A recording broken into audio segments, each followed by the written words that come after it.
Sino mga farmers? Isa ka, pinakamot. I love you very much. No? I love you very, very much. Because kamugi na ang rason why Negros is so successful.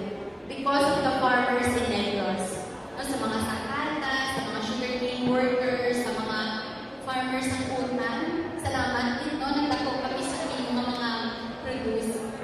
My talk this afternoon is about how to make farming cool, smart, sexy, and humane. Farming is always associated to poverty and tragedy. Diba?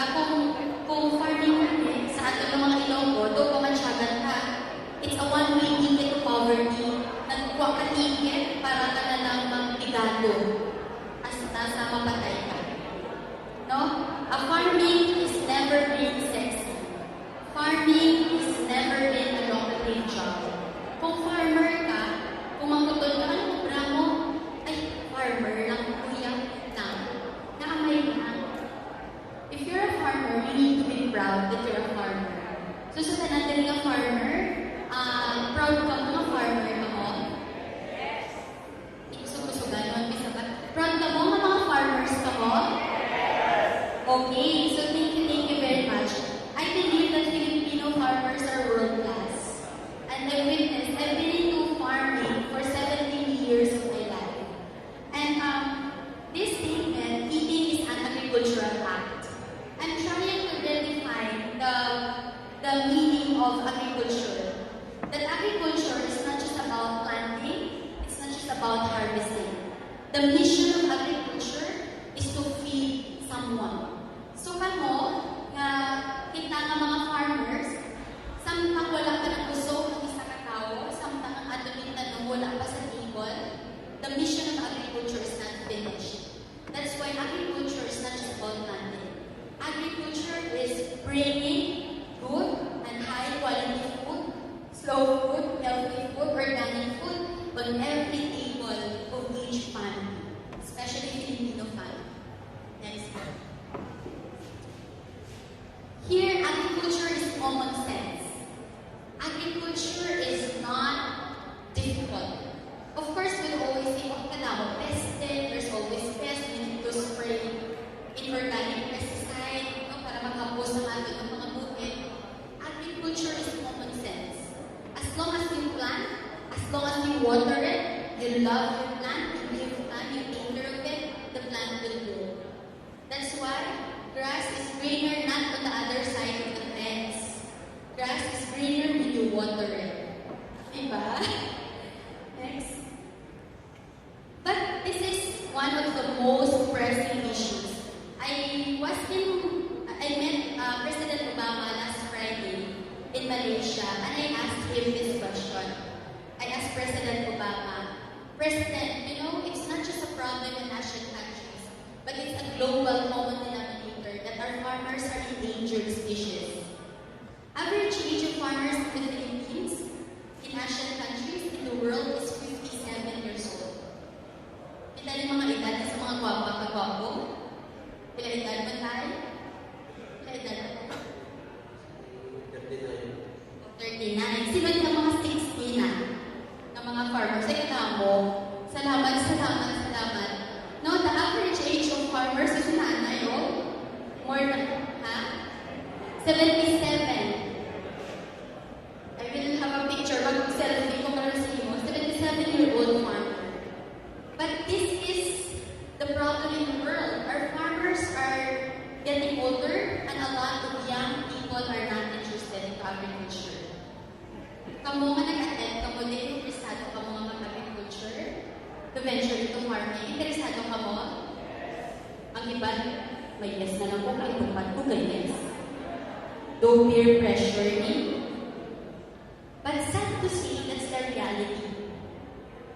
And President Obama answered, yes, it's a problem. In the Philippines, our agriculture is only contributing 12% to our GDP. In Thailand, among 10 Asian countries, Thailand has 40% of their GDP is agriculture. That's why we are exporting and we are getting a lot of food from them. That's why if I eat salad in a restaurant, I always ask the chef or the waiter, is my salad has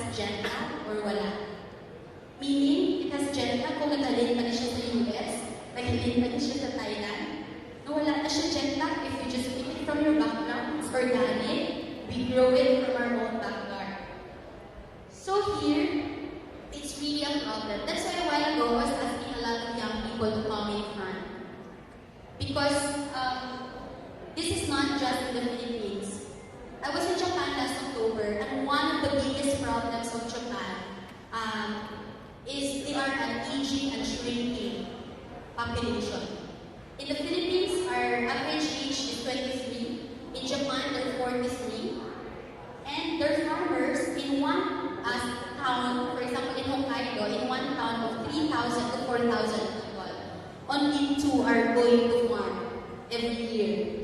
So, for the last 4 years, their dairy farms, they closed 200 dairy farms every year. So they closed 800 dairy farms in 4 years. Because not young people are interested in agriculture. But all of us are eating. Pagkaon na nagani, at natanadatanan. But if planting or producing the food, ay hindi ko nila magkita. No? Kataw, tatay. Only the farmers realize it.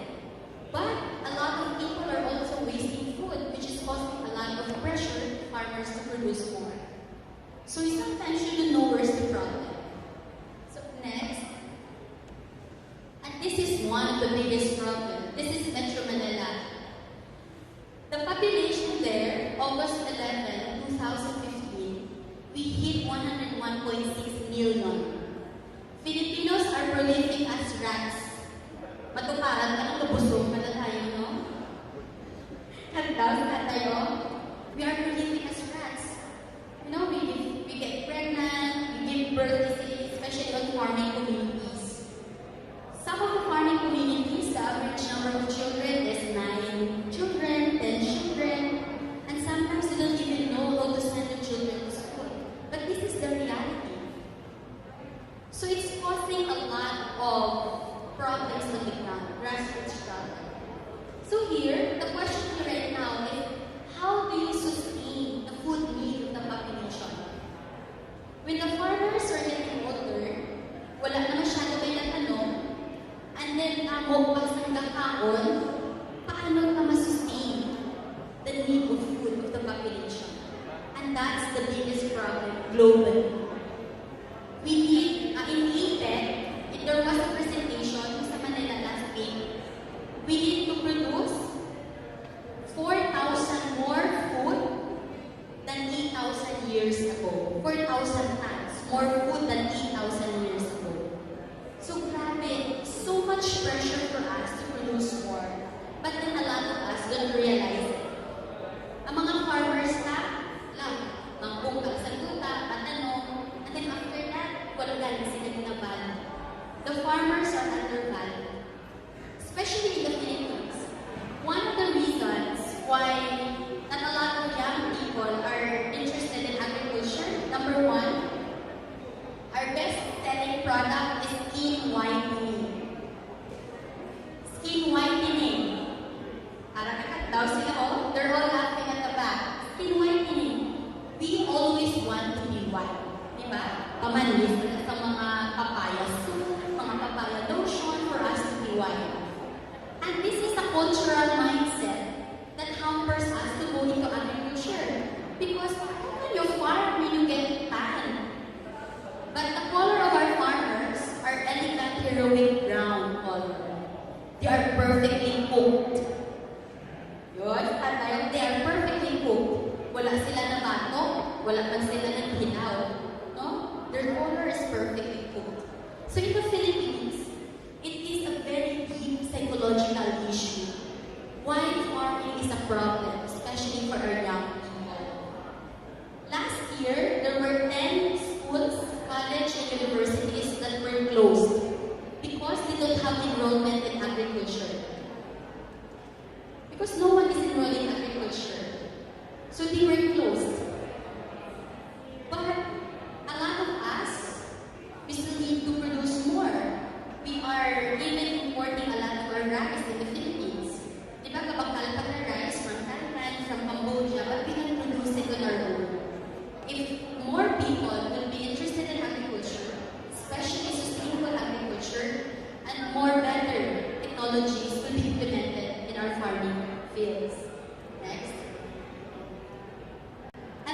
one, it happened during Typhoon Haiyan. We were there in Leyte. Sino familiar with Typhoon Yolanda?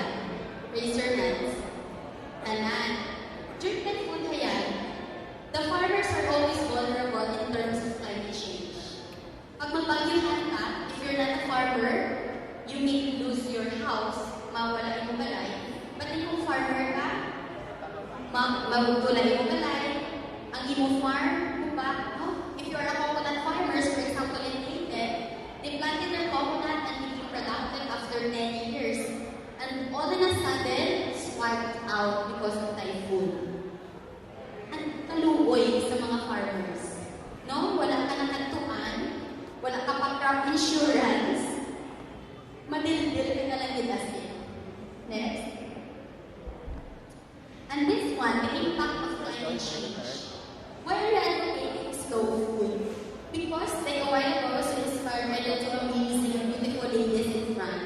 Because it's really about mindful living. Not just for yourself, but for your environment, for a lot of people, for your community, for your society. It's a very holistic approach to living. And we share the same value systems and what's listening to them. And in climate change, our farmers didn't have bank account. Now, a lot of people are just degrading our environment. But at the end of the day, double whammy, the farmers. They lost their crops, they lost their source of livelihood, wala pa sila balay, wala pa sila tubig. So nothing. No? Agriculture is the riskiest business ever. Hindi pwede na you have 1 hectare of sugarcane, pag tupas ng typhoon, ay habulan ko dahil. I will cover a blanket with my sugarcane field. You cannot do that. Mga muyong na lang. No? You will just pray. That's why farmers are the most prayerful and most hopeful profession. Because you just pray, oh Lord, please save my crops, please save my crops, mga santas, please save my crops. Because you can cover it with blanket. It's open on the fields. Next.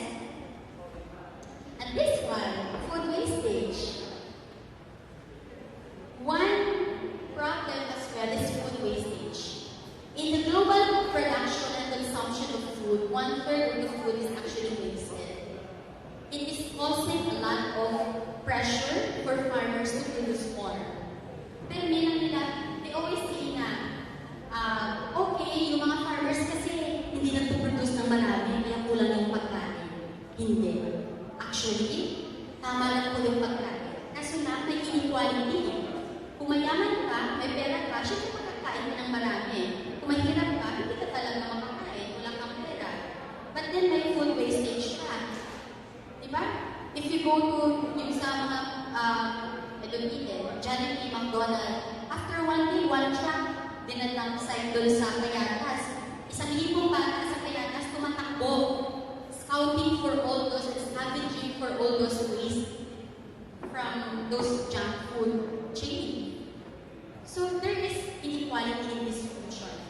Yung kawawa lang, our farmers are being pressured to produce more kasi kulang daw yung pagkain. Actually, the food is enough. There is just inequality on distribution and allocation. Next. And this one, I wrote this in Raptor, inclusive growth must start with agriculture. What is inclusive growth?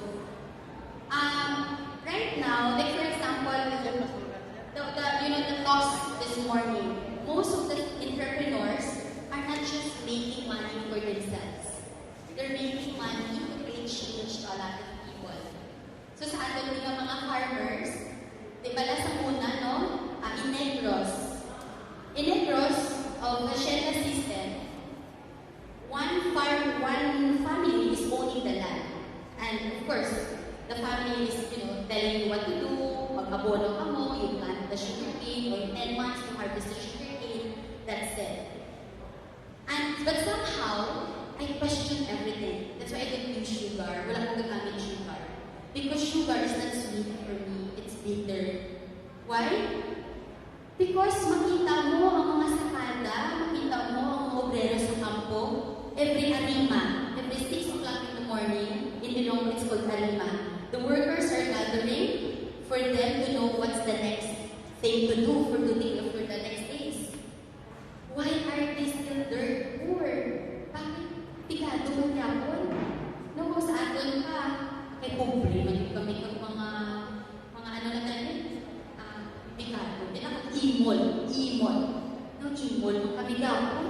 were so dirtful, emo. That's really the best expression of the dog. But then, it's not equal ang ating mga workers if all of us, we don't know how to share our wealth. Tani, no? Sa mga shelta, tani ang ating amo-uwod. Diba? If I relate, you know, our amo, our boss, the shelta owner are good-hearted or kind-hearted so that they will pay us more. They will follow the labor code of paying the sugarcane workers. Next. And this one, I have a story about this. I was interviewed a while ago in Daily Star, and then they asked me a question. What inspired you to work in farming? I started working with farmers when I was 12 years old. It was inspired by this. Ano na? Ano na siya?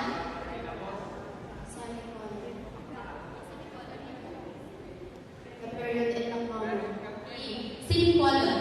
If you're a journalist or a writer, you must end the sentence, but life must go on because the sentence is so beautiful that you need to continue to write the story.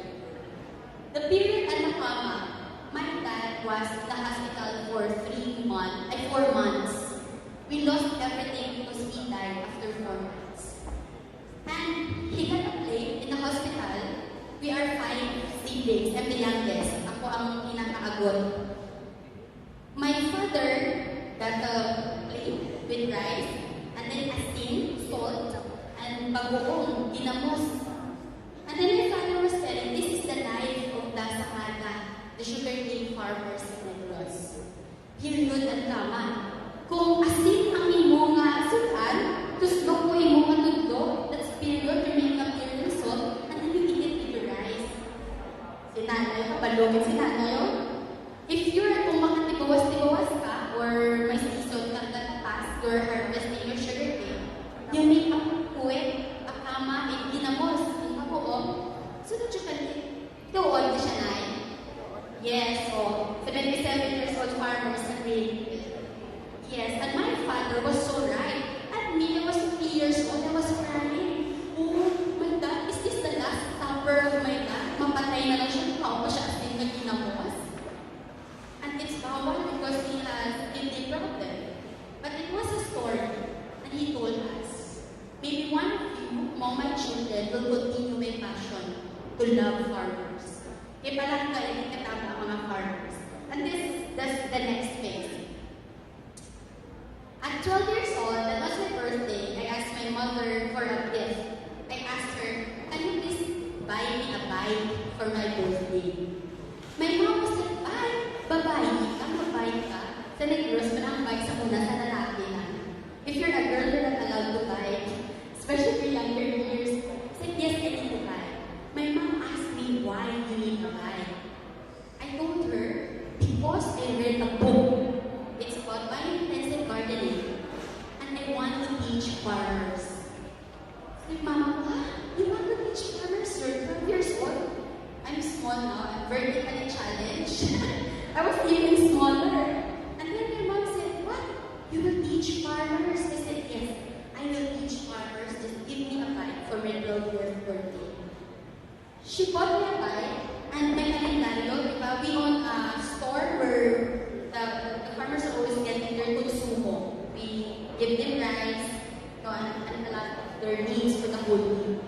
So she has a huge calendar. I recycle it, and I have a pen. I love it. Every Saturday and Sunday, I rode on my bike with my calendar, with my pen, and I go to sari-sari stores. Kaya ang sa sari-sari stores, the farmers are drinking. Pinokolako at tanduan. Di ba tayo? Tagay, no? Tagay. Every Saturday, they drink pinokolako at tanduan. Kiss at tuba. So I bike there, and then I post my calendar. I was teaching them how to plant vegetables around their house. Why? Because if your income is so small, 70% of your expense actually goes to food. So when you teach them how to plant their own food, magtanong sila utan around their house, it can save almost 60% of their cost. So we were doing it. I was doing it for 3 years of my life.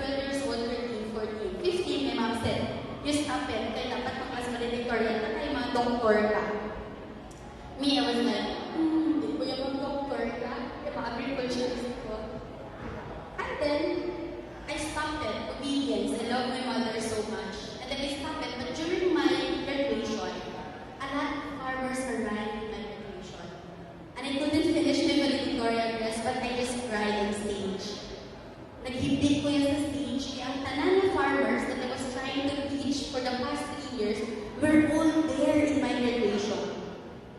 And they want to see it that I'm graduating. So this happened 12 years. It's been 17 years of my journey. So compute ko na edad ko. I'm 29 years old. 30. Okay, next. Yes. And this one is another good story. 5 years ago, I lived in a farming community in Skolgawat, Enchanted Farm. Because I was volunteering in Atilano for 8 years, almost 8 years of my life. And I helped them start the Enchanted Farm. Ano na siya? Okay, watermelon, pakwan. For the first year of me teaching the farmers, they were not farmers. Mga NPA, ex-convicts from Tondo, and mga criminals, iba, from around Manila.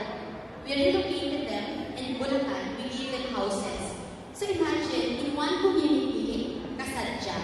No? So, that's a lot of fun. My NPA, my ex-convict, my criminal. And then, I was there living with them. We started with 30 families. We ended up 60 families. And every day, I saw people dying in front of me, literally. Because they would fight each other and someone would just have a heart attack and she would die in front of me. And the place where we gave them houses was a quarry. We need to fetch water 1 kilometer away. And it's so hot, no trees, not at all, because it was quarried for 24 years. So wala, it was a suicidal attempt to plant watermelon. The first plant that we planted was sunflower because it was plant versus zombie. So dala sa puso, plants versus zombie. And then after that, we said, okay, because it's summer, and watermelon is good for summer. But I know in the fact that we need to fetch water a kilometer away. Kapanagod kami every day. So we planted 1 hectare of watermelon. So for that whole year, I was teaching farmers how to plant watermelon, how to plant lettuce, how to plant everything, flowers around our houses, how to landscape, until we grow our own watermelon. After 3 months of growing watermelon, I posted in my Facebook, "Hey friends and family, we have an organic watermelon harvesting festival." And the farm is 1.5 away from Manila. And wala kami road. It was so muddy, putik, lutak, siya. But almost 300 people went to the farm to join the watermelon harvesting festival. And during the day of the watermelon harvesting festival, there's no more watermelon to harvest. Tatlaw si nanay, kabalong siya. When we were sleeping, the farmers that I was working with, they were busy harvesting the watermelon. And during the watermelon harvesting festival, wala na sila. I couldn't find a single farmer in the farm. But 300 people were there. They're so excited. And I was crying non-stop. Until I talked to my mentor, and then he said, "You're brilliant. You need to create a way. You need to create a system that there's no way for them to steal." Sabi ko, but then, they already stolen the watermelon when I was eating. I gave my hand. They wanted my neck and what's next. I said, tama na, parang I'm so tired. I live with them. I know how one person dies in front of me. I know how an NPA and an ex-convict run with a knife and killing each other, and I'm just in the middle refereeing. This is enough. But then I realized that it was about my disconnection. Ako ang may problema. The following day, I saw what happened for the 300 guests. We took 5 pigs from the beginning, we put oil, and then ask the guests to run after the pigs, run after the pigs. So kaya wala na himuon sa farm. And the following day, we used to have coffee with our farmers at 6 o'clock in the morning. Pag 6 niya, mga pena kami ng pandesal. At 6, I asked them, "Uy, kamusta ka mo? Where have you been yesterday? No, saan kayo nang galing kahapon?" Sabi ng mga farmers, "Nandun lang ma'am sa bahay namin." Ah, okay. I never mentioned na kasi ninakaw yung watermelon kasi yung isang farmer ko doon, 6 yung pinatay, baka ako yung maging 7, di ba? Kasi may mga farmer doon, "Tito, ano po yung tattoo sa braso mo? What's the tattoo in your body, in your arm, left arm?" He said, "These are actually the names of the people I killed." So 6 sila. I killed 6 people. So I did not mention na magnanakaw kayo or whatever kasi baka ako yung pampito. So I just shut up my mouth. And then I gave them a form for them to record what they do in the farm. I gave them a pen and a clipboard. I asked them, "Okay, how do you clipboard? How do you feel?" Ma'am, yung mga architect kami, yung mga engineer, yung mga doctor. Sabi ko, "Hindi. I want you to feel that you are a proud farmer. And starting today, we will write. And starting today, we will record what you do in the farm." And 2/3 of the farmers raised their hands. "Ma'am Cherrie, we don't know how to read and how to write." Bang! The world collapsed in my head. I don't know what to do. Didn't know how to read and write. But at the back of my head, I was laughing. Because for the past year, I was teaching them how to plant watermelon using my laptop with PowerPoint presentation. I gave them free charge for them to write. And then everything I discussed, yes ma'am, o understand, naiintindihan ko ba ninyo? Opo ma'am. So the problem was not with the farmers. The problem was with me because I was so disconnected. I don't even know who they are, who they really are for the past 1 year. That's why I said, now I know that's why your kids are not in school. Because they cannot send the children to school. The teacher during enrollment will ask them to sign a form. So they are not sending the children to school. During election is next year, during election, someone is writing on their behalf. So they don't know kung sino yung binoboto nila. That's why their votes are being bought by a lot of politicians. So from there on, I said, there's no way to go but to teach them how to read and write. So for 8 months, I was teaching them how to read and write every day. 6 p.m. after farming, go home, eat with your family. 7 p.m., let's read and write until 9 p.m. Hanggang they know how to read and write. Until they got their PhilHealth, they got their voters ID, and then they got their, they enrolled their children to school because they're not afraid anymore to fit on farms. And that's how you started. That's why watermelon is a very precious fruit to me. Because I learned love and trust the hard way because of this fruit. How did I love and trust these farmers again? It's really about giving them a chance. What is second chance? Movie. It's really about looking ahead. The vision that we will achieve more if we will empower these people. So from there on, all their children were in school. Lahat ng anak nila nakaaral na. And then, pagka-Christmas, sabi ng mga farmers, "Ma'am, bibili na kami ng cellphone." Kasi marunong na sila gumamit ng cellphone. And sometimes they would even borrow my computer. "Ma'am, ano nga yung sa vermicomposting na sa PowerPoint? Patingin." So they click na my computer to review the vermicomposting presentation. Next. And this one, I also asked myself, what do you see in the picture? And then, okay, this is about involvement and commitment. Ang itlog, pag kumakain po ba kayo ng itlog, when you're eating egg, yung manok, committed or involved lang?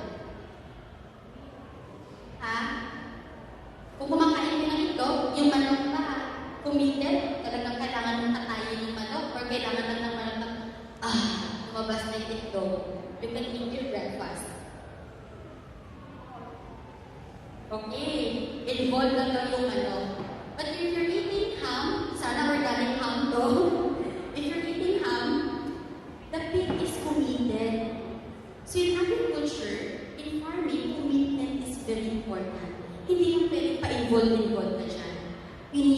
committed. Hindi pwede, ay, baboy, makain ako ng ham ngayon. Pastice naman. Tapos lagyan mo lang ng betadine, band-aid, bukas mag-adobo ako, pahiwa naman. No, you really need to slaughter the pig. So this is a story of commitment and involvement. But in agriculture, in the things that we do, especially if you're passionate about it, we need to be committed. And this is one of the lessons we learned from the watermelon harvesting festival. Next. And after all those years of focusing and helping and training farmers, we started, if we just train farmers and not earning money for us and for them, it's not worthwhile. We need to create a business. So we started putting Agria. Next. So Agria is actually agriculture plus environment. Why? Gaia is Mother Earth for environment. We want to make and train our farmers first to be environmentalists before they become agriculturists. Because when they are environmentalists, they are mindful. May holistic lifestyle pala, may holistic living, di ba? They are mindful that, oh, may environment pala where I live. And this is in the island of Malinluque. We started in the island of Malinluque. We're trying to develop the entire island now. But we also have started the farm in Sinai, in Puno, in Tinihaban. We are starting our lunch there every Saturday, and we are also starting our farm by next year. So we train our farmers and everything. We're actually partnering with Chin going for this one, Tito Monte de Lausa. So our bottom line is really, our core values is really about planet, people, progress. Planet, where we live, in environment, and then people. We put people at the middle because the core of our work is about people. Because it is a scandal to the world that the producer of the food in the food chain, or the farmers, are the poorest and the hungriest. It is a scandal to the world. The farmer should not be poor. The farmer should not be hungry. I went to Malinluque. I live in farming communities there. It pained me so much when the farmers are eating instant noodles and sardinas. It pained me. I couldn't understand it, even if it's explained to me. Why? Bakit kayo kumakain ng sardinas at instant noodles na yung kanilang vegetables around your house? Ang sakit nun, parang yung everything, kumakain kayo ng basura. No? Noodles, sardinas. It's all poison.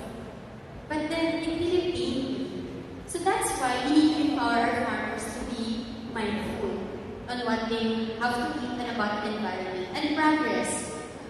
For me, it's really about creating a business that is doing good to a lot of people. It's not just for the one earning money, but the people around you is earning money. So in Agria, 10 to 30% of our profit goes to our farmers. So we want to provide our farmers better training. We have scholarship programs for their children. And then right now, we are mapping all our farmers and doing inventory so that those who don't have SSS and PhilHealth, they can have SSS and PhilHealth, and they can have voters' ID so that they can vote for next election. So we really think that our farmers should be secure. Our farmers should live in a decent household. Our farmers should eat healthy food. Because it's a crime if the farmers would eat instant noodles and sardinas. Next. So this is the map of the Philippines. In the middle, it's Marinduque, it's the heart of the Philippines, and it almost shaped like a human heart. So we are developing this island. It has 230,000 people, 95,285 hectares of land. It's very beautiful. It has 6 towns. And right now, what we do there is to promote organic rice production. Because during Typhoon Haiyan, the island starves for 2 weeks. They did not have rice supply. Because the island is importing 91% of the rice from Mindoro, Nueva Ecija, and maybe other Cambodia and Thailand, entering our market. So what we want to do is to really create a self-sufficient island, first with rice. Kasi pag Pinoy, hindi siya kain pag walang kanin. It's not a meal Di ba? Pag pinakain mo yung Pinoy ng sandwich lang, kahit sa katutak yan ng clubhouse, hindi yan kain, snack lang yan. No? Pag pinakain mo yan ng rice, kahit tabagak pa ng auga, hindi mo kasukan, kaunan niya. So, we are focusing on the rice production. But alongside with rice production is organic vegetable production so that we can feed themselves. Next. So this is the island. It's so green. We have 3 million coconut trees. So last week, we just finished our training for cacao production. So 50 farmers went to cacao training so that they can intercrop cacao under their coconut. And then next January, we will go to our training for coffee production so that they can also plant coffee under their coconut. This island is so blessed. May Mama Mary in the middle. This island is so blessed because nung nagkukulisap in the Philippines, the island was not affected. So lahat ng coconut are safe from kukulisap. And the island is actually almost organic. When we go to our farming communities, now in the island, we have 15 farming communities and 5 fishing villages. They're very healthy. They even produce their own fertilizer. Now we are training them to do vermicomposting. We are trying to help them develop their cocoa sugar, their arrowroot cookies from their root crops in the island. So there's a lot of things improving. But what's more important next is the island is so beautiful. Wide beach, it has a sandbar that stays for 4 to 6 hours on the beach. It has one of the top 10 highest mountain in the Philippines. It's so pristine. So we want to preserve the island. So Agria is not just working with agriculture. So Agria business is working in sustainable agriculture, livelihood program for farmers, and then we are creating healthy products out of the island. On the foundation side, Agria Foundation, we have a foundation. Agria Foundation is focusing on the scholarships, the children of farmers and fishermen, environmental program. Next week, we have 6 guests, entrepreneurs from New Zealand. They will come to Marinduque. We will have mangrove planting in the island. We will visit our farming communities and our fishing villages. We will talk to our scholars. And we also want to promote sustainable community-based tourism. So it's not that, of course, our white sand might not be as beautiful as Boracay. Our rock formation is not as beautiful as El Nido. But the island right now is the #1 above Cadernas. Natalo na niya yung Batanes. #1 in the safest province in the Philippines. Almost zero crime. So the people are really good. And so what we do there is to create a community-based tourism program. So now, we don't have planes going to the island. We're talking to PAL to have flights by next year. And Agria is like trying to help the government, like telling the government to fix the airport because the runway is so short, you'll go straight to the sea. That's why the planes stop their flights. So now Agria is working with private, public, and civil societies. So there's a lot of NGOs that we also work with in the island for now. Next is. So and we also do organic. So the island, what we want to do in the island is to really create an organic. Why? Sad to say the island is so beautiful. But remember the Mark Upper Mining tragedy before? 1996? The Mark Upper Mining tragedy was in Marinduque. That's Marinduque Capo. And that tragedy killed one whole stretch of the river. There's one river has no flora and fauna, and a lot of people lost their limbs because of arsenic poisoning. So they lost their arms, they lost their legs. A lot of farmers lost their source of livelihood, fishing. That was 20 years ago. So what we want to do is to make it again organic and everything so that we can reclaim, the beauty of the island. Next. Please. So this is us. We usually have international volunteers. If you see, there are white people. We have volunteers from Brazil, Mexico, New Zealand, Europe, US, Australia, Canada. They're coming to us and they do volunteer. So this was We were teaching farmers on system of rice intensification, a technology that is from India. So we're implementing it there to increase the production, and we made it. The average rice yield in the island before per hectare was only 50 kabans per hectare. The average yield of rice in the Philippines is 100 to 120 kabans. Diba na? But during this one, when we introduced the technology, we doubled the production. So now, a lot of farmers are implementing it in the island. And we're focusing on heirloom rice. So may data rice, may black rice, brown rice, brown rice is white rice, red rice, pink rice, purple rice. So a lot of farmers, they don't have rice meal, so the song, every time they harvest, they keep it in their house. So they compute how much they need for a week and they just count it. So it's very organic. But now we're trying to help them produce more. So in the island, during our inventory, the island has 4,000 hectares of rice. But to sustain the need of the island, we need to have 7,000 hectares of rice. And to export, we need to have 10,000 hectares of rice, which can be done because they have 95,800 hectares of land. Next. So even the fish, si ate yung nagbibenta ng fish, she's very entertaining. She's singing while she's selling fish.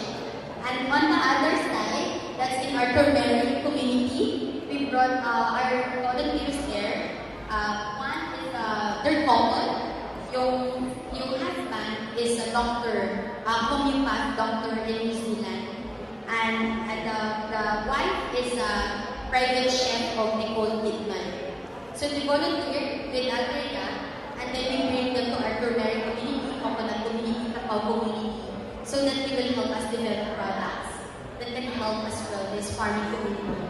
So we climb mountains every now and then. Next. So we also do not just farming, but since the island has a lot of fishing area, we do a lot of projects in terms of mangrove.